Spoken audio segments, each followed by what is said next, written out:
Fatsimpana etin'ny pasteur Ratsianarivo Lea. Andriamanitra rainay io noho ny fiadanana izay napetraka ao anatin'ny fonay tsiraray avy. Mankasitraka indrindra Jesosy Kristy Tompo ny amin'ny fandresenao eo amin'ny lafim-piainanay. Misaotra anao izay fanahy-masina mbola nanomezanao anay ny tombom-pahavelomana ahafahanay mankalaza sy manome voninahitra anao ry Andriamanitra ray zanaka ary fanahy masina.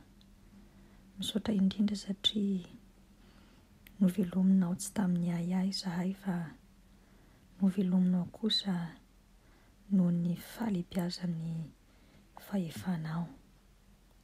Izany indrindra ry Jesosy Kristy Tompo no hialofanay mandrakariva eo ambany elatry ny fahasoavanao, tahaka ny anombanao sy ny anomban'ireny akoany zanany eo ambany elany.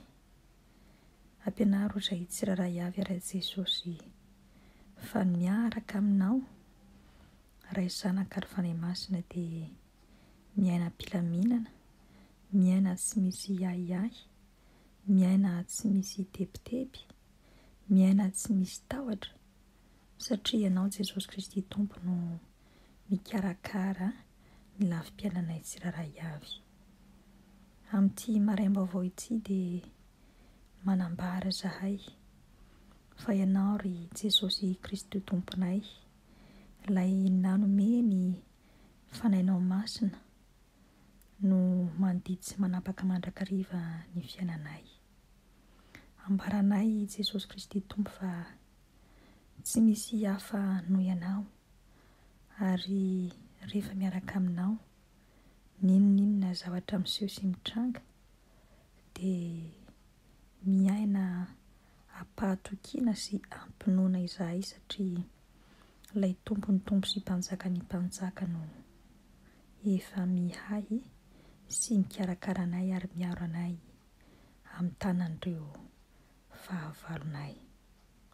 Misaotra indrindra ry telo izay iray, mankasitraka indrindra fanahy masina satria na dia mandalo fotoan-tsarotra aza izahay mpanomponao amin'izao andro faran'izao, na dia mitsangana hamely anay aza ny fahavalo izay miseho amin'ny endrika maro samihafa, dia tsapanay fa ianao dia mitondra anay mandrakariva eo amin'ny rano sy ny on'ny fialan-tsasatra izay mamoky soa anay sy manala etaeta anay tsiraray avy izay nandray anao tompo sy mpamonjy ny fiainanay. Fifaliana ho anay ty andro anio ity satria tonga indray ianao Jesosy manome sy manolotra ny vatsim-panahy ho an'ny izay mangetaeta sy nonanao tokoa, ka dia ahidimo ireny fanahinao masina ho amin'ny mpanomponao izay hitondra ny hafatrao sy ho an'ny vahoakanao izay mihaino izao vatsim-panahy izao. Atolotra ianao ny dera sy ny haja ary ny voninahitra ilay tompony tompo sy mpanjaka ny mpanjaka. Halleluja. Amen. Manonina ny fahasoavana sy ny fiadanana avy amin'Andriamanitra ray sy Jesosy Kristy Tompo ary ny fampiraisana avy amin'ny fanahy masina ho amin'ny isa tokantrano izay mampiatrano izao vatsim-panahy izao. Ampitiavana sy ampifaliana no afaka mandroso ampanetretena ao amin'ny tokantranontsika.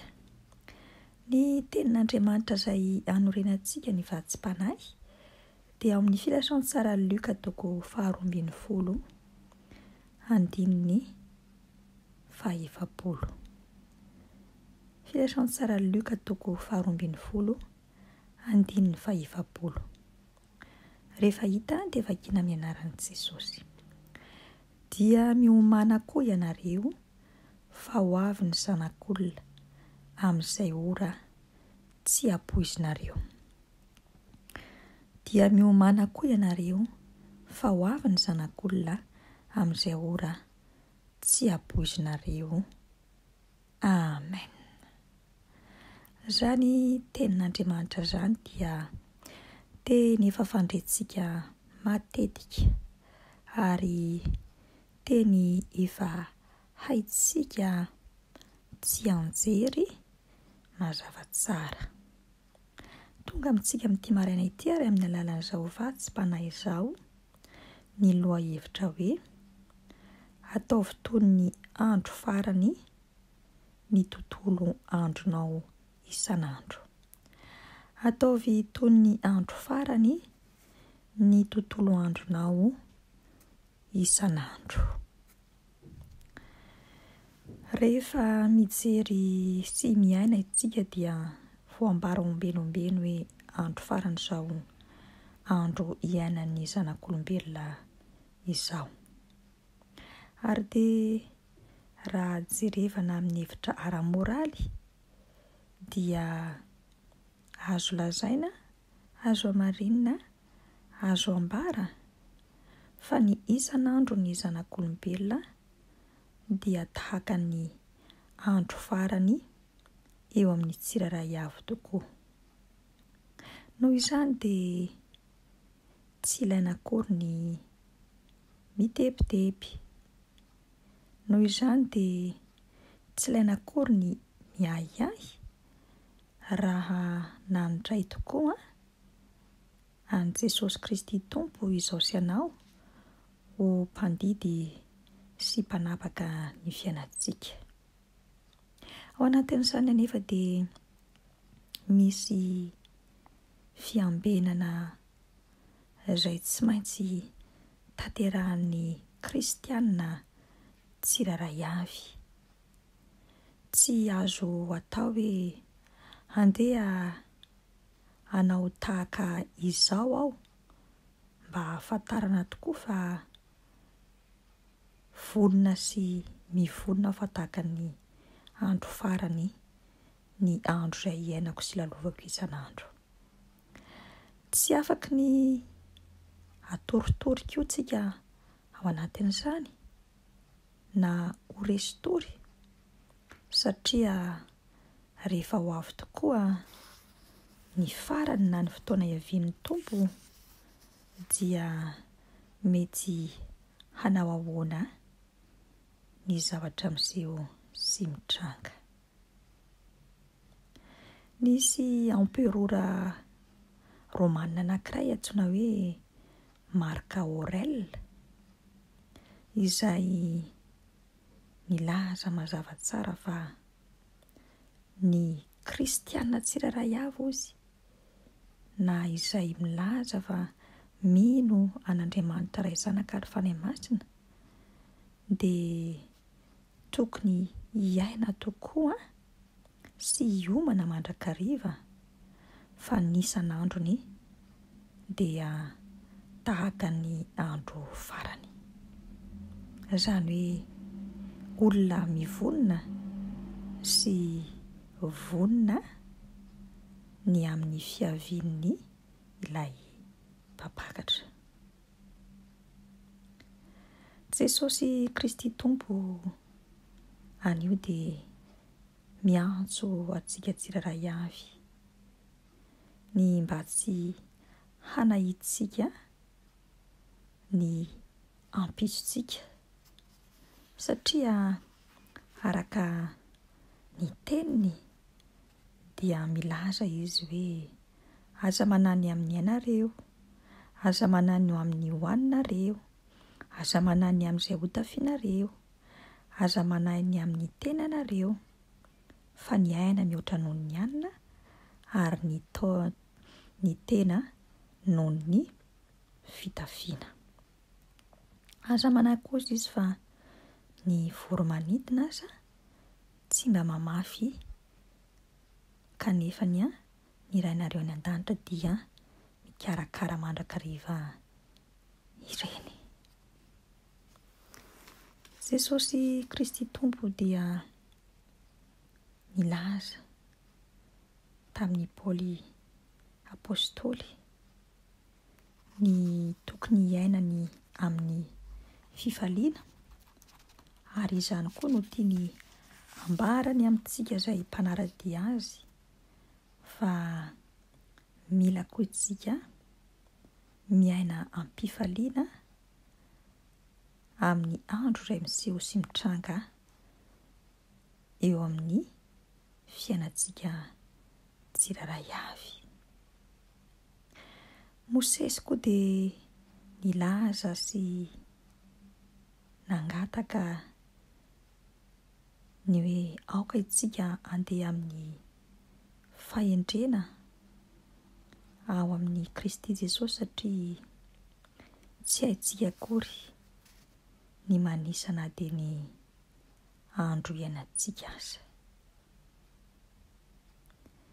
Araka ny tenin'Andriamanitra dia mitaona antsika sy mitarika antsika ny hiaina sy hiomana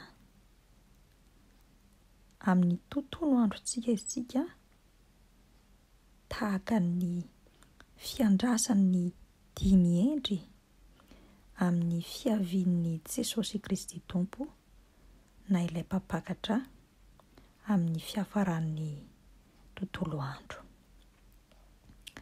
Maro amin'ny zanak'olombelona ary tsy ambakan'izany itsika izay milaza fa kristiana no manao fandaharana, manana fikasana, manana faniriana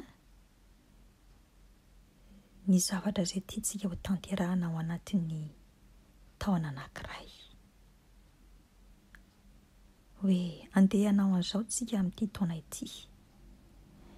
Ao anatin'ny volana koa dia manana fikasantsika hoe izao no fandaharana tiantsika ho tanterahana. Ary tsy ambakan'izany ny isan'androntsika. Ny fiainan'ny zanak'olombelona dia hita sy voalaza fa betsaka ny faniriany ao anatin'ny fiainany. Ny tenin'Andriamanitra nefa dia milaza sy manambara fa ny fikasana no antsika olombelona fa ny fanatanterahana dia an'Andriamanitra. Tsarovy ry havako malala rehetra amin'ny tompo fa ny andro iainantsika dia efa voalahatra sy voalamina avokoa. Ary fony mbola tsy aritsika ary tamin'ny segondra voalohany natongavako sy natongavanao teto ambonin'ny tany dia efa voasoritr'Andriamanitra tamin'ny alalan'i Jesosy Kristy Tompo ny fiainako sy ny fiainanao, ny lalana izay hodiaviko sy hodiavinao, ny fikasan'i Jesosy Kristy Tompo amintsika tsiraray avy. Araka ny voambarany hoe izao manana hevitra heverana anao, hevitra tonga fiadanana fa tsy loza, mba hanananao fanantenana ny amin'ny farany. Fiainana feno fiadanana sy fifaliana no efa namboarin'Andriamanitra ho antsika tsiraray avy. Fantatry Jesosy Kristy Tompo ny mahatsara ary tsy misy miafina aminy ny zavatra rehetra izay ilaintsika tsiraray avy, ary izy no efa nanomana izany mialoha araka ny fotoanany sy ny fikasany mba hahatonga antsika hamirapiratra eto amin'ity izao tontolo izao ity. ahatonga antsika handray ny fitahiny sy ny fahasoavany manoloana ny fiainantsika sy ny andro izay mbola iainantsika. Mino izany va ianao? Tadiavo ary aloha ary angatao ny hafantatra marina tokoa ny sitrapon'Andriamanitra izay hitondra ny antsika tsiraray avy amin'ny alalan'ny vavaka. Irery ihany no ahafahantsika mandray izany amin'ny alalan'ny fandraisantsika sy ny fianotsika ny tenin'Andriamanitra izay ambara amintsika no ahafahantsika koa mahafantatra ny valiny izany lalana hitondran'Andriamanitra antsika izany. Mba fantatritsika raha ve hoe aiza ny lalana, inona no asa ary inona no antom-pahavelomantsika raha miaraka tokoa amin'ny Jesosy Kristy Tompo, ilay tompon'ny fahefana rehetra any an-danitra sy ety an-tany izao sy anao. Amin'ity andro anio ity ry havako dia mila miambina antsika ary mila miomana antsika. Mila mitoetra mahatoky isika satria ilay mpapakatra atsika tsiraray avy dia te hanome atsika fiainana ampilaminana, ampiadanana, koa tsy misy izay mampanahy na ampitebiteby ka hahatonga antsika iaina ao anatin'ny fisalasalana. Aza miravoravo tanana na aza tsy manam-paharetana hoe raha oviana re no avy ilay mpamonjiko, raha oviana re no tonga ny fotoana fa aoka izao sy anao hiomana mandrakariva. Aza manao ny ampitsolava, aza mangatakandro amin'izay sitrapon'Andriamanitra tokony ho tanterahintsika satria ilay Andriamanitra namorona atsika sy ilay Jesosy Kristy Tompo izay mitondra ny famonjena ho atsika tsiraray avy no efa miandry atsika izao anio izao mba hahatonga atsika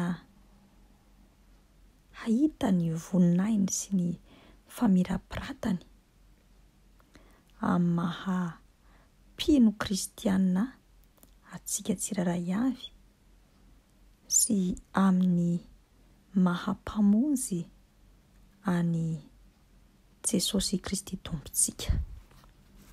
Ry havako malala, tsy maintsy vonina ara-panahy sady mankatoa lalandava raha kristianina marina itsika satria ho avy amin'ny fotoana tsy ampoizina ny Tompo ary izay fotoana tsy ampoizina hatongavan'izay dia mila mivonina itsika handray ny valim-bavaka, handray ny fandresena araka ny teniny hoe manoatra noho ny mpandresy ianareo amin'ny alalan'ilay tianareo dia Jesosy Kristy Tompo avy any Nazareta. Vavaka isika. Misaotra anao izay ry Tomponay sy mpanjakanay, mankasitraka anao zahay Jesosy Kristy Tompo satria fantatray fa feno fifaliana izay rehefa miaradia aminao. Aokary ny isan'andronay mba hahatonga anay hiambina, hiomana, hiaona aminao ary hahatonga anay koa hanana etaeta hiaina sy toetra mandrakariva ao an-tranonao, Andriamanitra iray. Dia ianao Jesosy Kristy Tompo no tamana koa ansaka sy anapaka ato anatin'ny fonay. Dia ho safononoko ny hafaliana izahay rehefa miomana ny andray sy hiaona amin'ilay mpanjakanay. Ho anao ny dera sy ny anja, ny fankalazana sy ny fiderana ilay tompontompo sy mpanjaka ny mpanjaka, fa ny fiambenana kosa sy ny fifaliana ary ny fiadanam-po aro-tsay amin'ny vahoakanao tsiraray avy. Aleluia. Amen.